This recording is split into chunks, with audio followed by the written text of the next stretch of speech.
వాణిజ్య పంతాలో అధిక విస్తీర్ణంలో సాగయ్యే మొక్కజొన్నను గింజ కోసం ఎక్కువగా సాగు చేస్తుంటారు. అయితే గింజ కోసం సాగు చేసే మొక్కజొన్నకు ప్రత్యామ్నాయంగా మార్కెట్ వసతి ఉన్న రైతులు స్వీట్ కార్న్, బేబీ కార్న్ కోసం సాగు చేస్తుంటారు.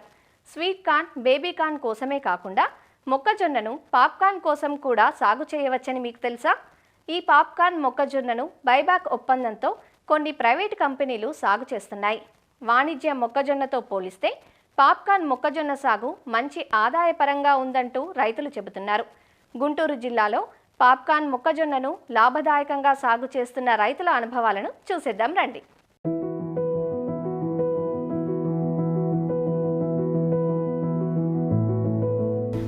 గుంటూరు జిల్లాలో సాధారణంగా రబీ సీజన్లో మినుము, పెసర, జొన్న, మొక్కజొన్న, శనగ పంటలను సాంప్రదాయకంగా సాగు చేస్తూ ఉంటారు. అయితే ఈ పంటల సాగులో ఒడిదుడుకులు ఎదురవుతుండటంతో కొందరు రైతులు ఈ ఏడాది రబీలో ప్రత్యామ్నాయంగా పాప్కార్న్ మొక్కజొన్నను సాగు చేశారు.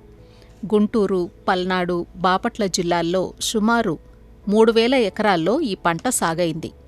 నూజివీడులోని ఓ ప్రైవేటు సంస్థతో బైబ్యాక్ ఒప్పందం కుదుర్చుకుని ఈ పంటను సాగు చేశారు.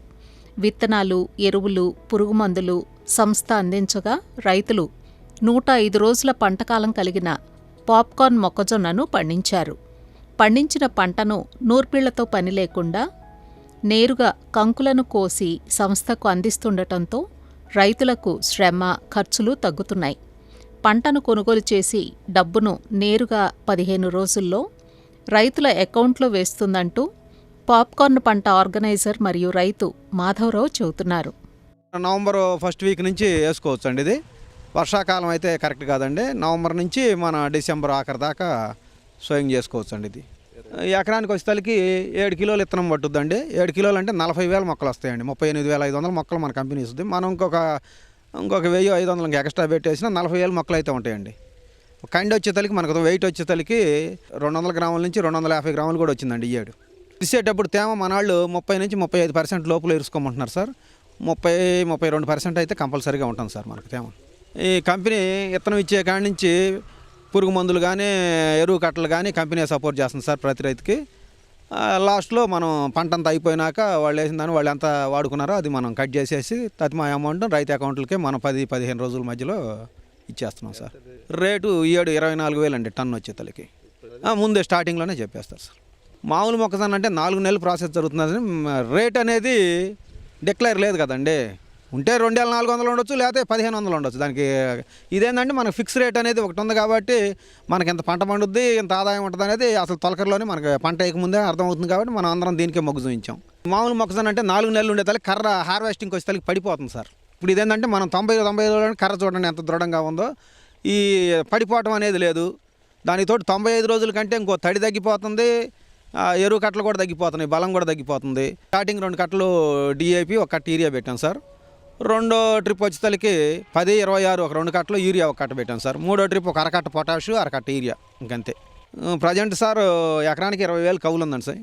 10,000 రూపాయలు పురుగు మందు, 10,000 రూపాయలు బలం మందు, నీళ్ళకు ఒక 10,000 వేసుకున్నా 50 నుంచి 60,000లో పెట్టుబడి అయిపోతుంది సార్. 1,00,000 రూపాయలు 4 టన్నులు వేసుకున్నా 1,00,000 రూపాయలు అమ్మకం వస్తుంది. 40,000 అనేది కంపల్సరీగా మిగిలింది, ప్రతి రైతుకు మిగులుద్ది. హార్వెస్టింగ్ అంటే అవి కొయ్యాలా, ఆరబోయాలా 2-3 రోజులు. ఇది అట్ట కాదండి, ఇరిసిన రోజు అభిని వేసుకెళ్ళిపోతున్నారు మన వాళ్ళు. అసలు భయం లేదు. ఇలా ఎరగదీసాను సాయంత్రానికి వెళ్ళిపోయింది, మార్కెట్కి వెళ్ళిపోయింది. అదనుకోండి, ఎరగదీసినాక 4-5 రోజులు పట్ల మోసి ఆరబోసి దున్నటం, అవి తేమ శాతం 12% కాక వచ్చింది, ఆగాల. ఈ లోపల వాతావరణం అనుకూలించిందో లేదో మనకు తెలియదు దాని గురించి. అవన్నీ రిస్కులు ఉన్నాయి. ఇది అట్లాగా ఇరిసిన రోజే ఇప్పుడు మనకు ట్రాక్టర్లు ఈచేలో వెళ్ళిపోయినాయి. ఇరిసిన రోజే అభిని ట్రాక్టర్ వెళ్ళిపోయింది, మనకు టెన్షన్ లేదు. క్వింటా పాప్కార్న్ మొక్కజొన్నకు 2,400 రూపాయల ధర చెల్లిస్తున్నారు. ఎకరాకు 40 నుంచి 50 క్వింటాళ్ల దిగుబడి వస్తోందని, 40 క్వింటాళ్లే వేసుకున్న ఎకరాకు 96,000 రూపాయల ఆదాయం, అందులో 50,000 వరకు ఖర్చుపోను 40 నుంచి 45,000 రూపాయల నికరాదాయం వస్తుందంటూ రైతులు చెబుతున్నారు. వాణిజ్య మొక్కజొన్న ధరలు స్థిరంగా లేకపోవడంతో దానితో పోలిస్తే పాప్కార్న్ మొక్కజొన్ననే లాభదాయకంగా ఉందంటున్నారు. పాప్కార్న్ ఎకరన్నర వేసాను, 65 క్వింటాలు అయింది. కింట 2,400, దిగుబడి 42-43 మధ్యలో వచ్చింది. మామూలు మొక్కజొన్న అంటే అదేమో రేటు తక్కువ, నిరుడే 21 అమ్మారు. ఈ ఏడు 1800 1500 అంటున్నారు. అది పెట్టుబడి ఎక్కువ అవుతుంది. ఇది అంటే వాళ్ళు కంపెనీ వాళ్ళు పెట్టుబడి ఇస్తున్నారు, మన ఖర్చు ఏమి ఉండదు. మనం పై మందులు కొట్టుకోవటం, నీళ్ళు పెట్టుకోవటం. ఇదేమో కండతోటి ఇరవటం, అది కండ అవుతుంది ఇరవటము, బండి అవుతుంది లోడ్ చేయటమే, అన్లోడింగ్. నీరుడే 30 కాడికి వచ్చిందండి అరెకరం ఎత్తే, మామూలు మొక్కదన్న. మరి దాన్ని కోసి ఎండబెట్టి అది ఇది అనేటోడికే వారం పట్టింది. 21 కాడికి కొన్నారు. మళ్ళీ కండలు బండలు అన్నీ ఆగంగా చేలో మిషన్ కింద పోయినాయి కొన్ని, అవి మిషన్ వేయించాము. ఇదైతే వాళ్ళు వేసుకెళ్ళటమే అండి. ఇరవమని చెప్పగానే ఇరుస్తున్నాము, లారీ పెడుతున్నారు. లారీ కాడికి టాటా పెట్టి తోలితే వాళ్ళు ఎత్తుకెళ్తున్నారు. ఈ ఏడే 40 నుంచి 50 దాకా వస్తున్నాయి. మామూలు మొక్కజొన్న అంటే దిగుబడి తేడా వస్తుంది, రేటు తేడా వస్తుందండి. అది 41, 42 కన్నా కావట్లేదండి. చేసిన దాన్ని బట్టి 40 నుంచి 42 అది. ఇదైతే 40 నుంచి 50 దాకా వస్తున్నాయి అంటున్నారు. ఖర్చులను సహజం కాకపోతే మందులు ఖర్చు కొద్దిగా ఉంటుంది. నీళ్ళు అది 3 సార్లు పెట్టాల్సింది దానికైనా దీనికైనా. కంపెనీ అంటే మందు కట్టలో పురుగు మందు వాళ్ళనండి. ఇది మామూలుగా అయితే 105 రోజులు అండి. ఇది మా కాదు 5 రోజులు కోసినందుకు కానీ ఇచ్చినందుకు కాకుండా 5 రోజులు ఎక్స్ట్రా పట్టింది. మామూలుగా అయితే 105 రోజుల కల్లా 20 అన్నారు. ఇదే న్యాయంగా ఉందండి కొద్దిగా.